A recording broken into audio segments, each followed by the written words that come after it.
Good morning. Hey, love. I got a joke. I got a vegetable joke, but it's corny. Where was I at? Good morning. This is Sylvia with part of Sisters Rooted in Scripture.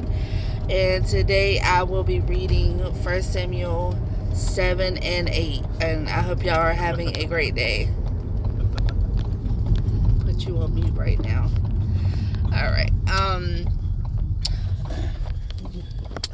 Then the men of Kirjath Jearim came and took the ark of the Lord and brought it into the house of Abinadab on the hill, and consecrated Eleazar his son to keep the ark of the Lord.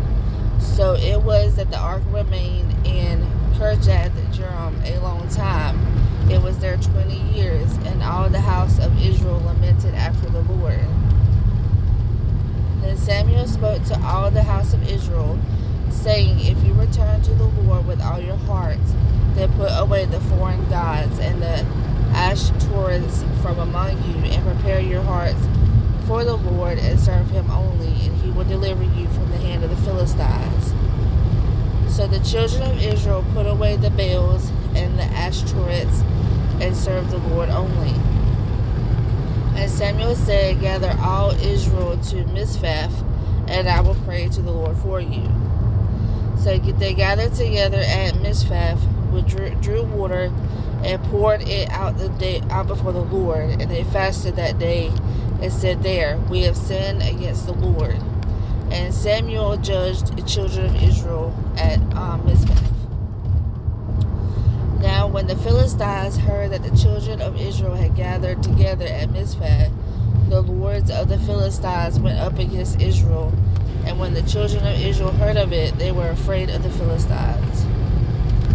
So the children of Israel said to Samuel, do not cease to cry out to the Lord our God for us, that he may save us from the hand of the Philistines.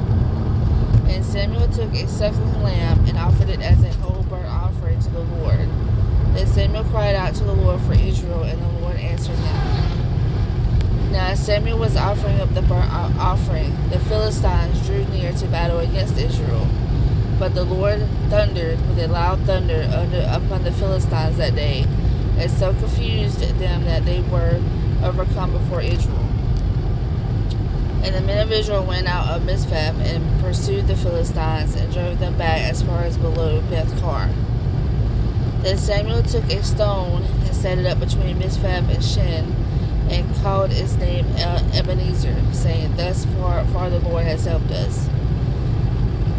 So the Philistines were subdued, and they did not come any more into the territory of Israel. And the hand of the Lord was against the Philistines all the days of Samuel. Then the cities which the Philistines had taken from Israel were restored to Israel from Ekron to Gath. And Israel recovered its territory from the hands of the Philistines. Also there was peace between Israel and the Amorites. And Samuel judged Israel all the days of his life. He went from year to year on a circuit to Bethel, Gilgal, and Mizpah, and judged Israel in all those places. But he always returned to Ramoth, for his home was there. There he judged Israel, and there he built an altar to the Lord. Alright. 1 Samuel chapter 8. Hold on, I got another joke for you. Alright, so this preacher's preaching behind the pulpit, right? And he gets done with his sermon.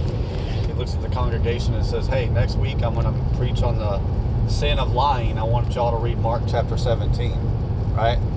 So the next Sunday comes and he says, hey, before I begin my sermon on the sin of lying, I want a show of hands. How many of you read Mark 17? Almost the whole congregation raised their hand, right? And he said, folks, Mark only has 16 chapters. I'll begin preaching on the sin of lying now. God bless y'all. Oh, man, that's funny. You know what else is funny? It's called Sisters Rooted in Scripture. Hey, how y'all doing? God bless y'all. Anyway. Now, okay, where was I at? 1 Samuel chapter 8.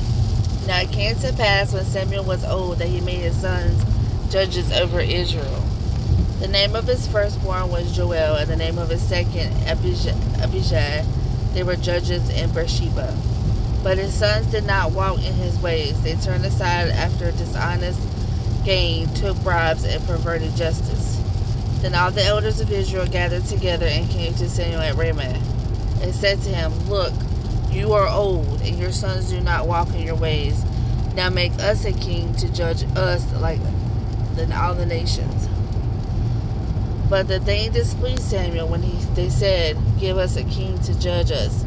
So Samuel prayed to the Lord, and the Lord said to Samuel, Heed the voice of the people in all that they say to you, for they have not rejected you, but they have rejected me, that I should not reign over them. According to all the works which they have done since the day that I brought them up out of Egypt, even to this day, with which they have forsaken me and served other gods, so they are doing to you also. Now therefore heed their voice, however you shall solemnly forewarn them, and show them the behavior of the king who will reign over them. So Samuel told all the words of the Lord to the people who asked him for a king. And he said, This will be the behavior of the king who will reign over you. He will take your sons and appoint them for his own chariots, and to be his horsemen, and some will run before his chariots.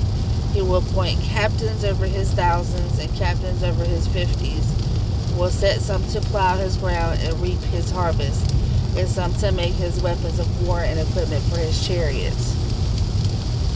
He will take your daughters to be performers, cooks, and bakers, and he will take the best of your fields, your vineyards, and your olive groves, and give them to his servants.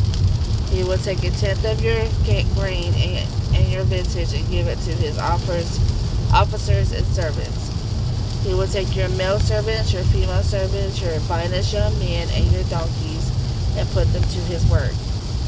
He will take 1/10 of your sheep, you will be his servants, and you will cry out in that day because of your king, whom you have chosen for yourselves.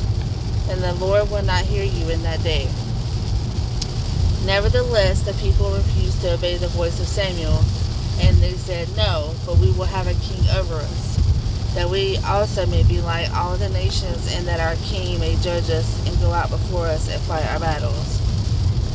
And Samuel heard all the words of the people, and he repeated them in the hearing of the Lord. So the Lord said to Samuel, Hear their voice and make them a king. And Samuel said to the men of Israel, Every man go to his city. Alright, thank you all for reading with me, and have a blessed day and be safe.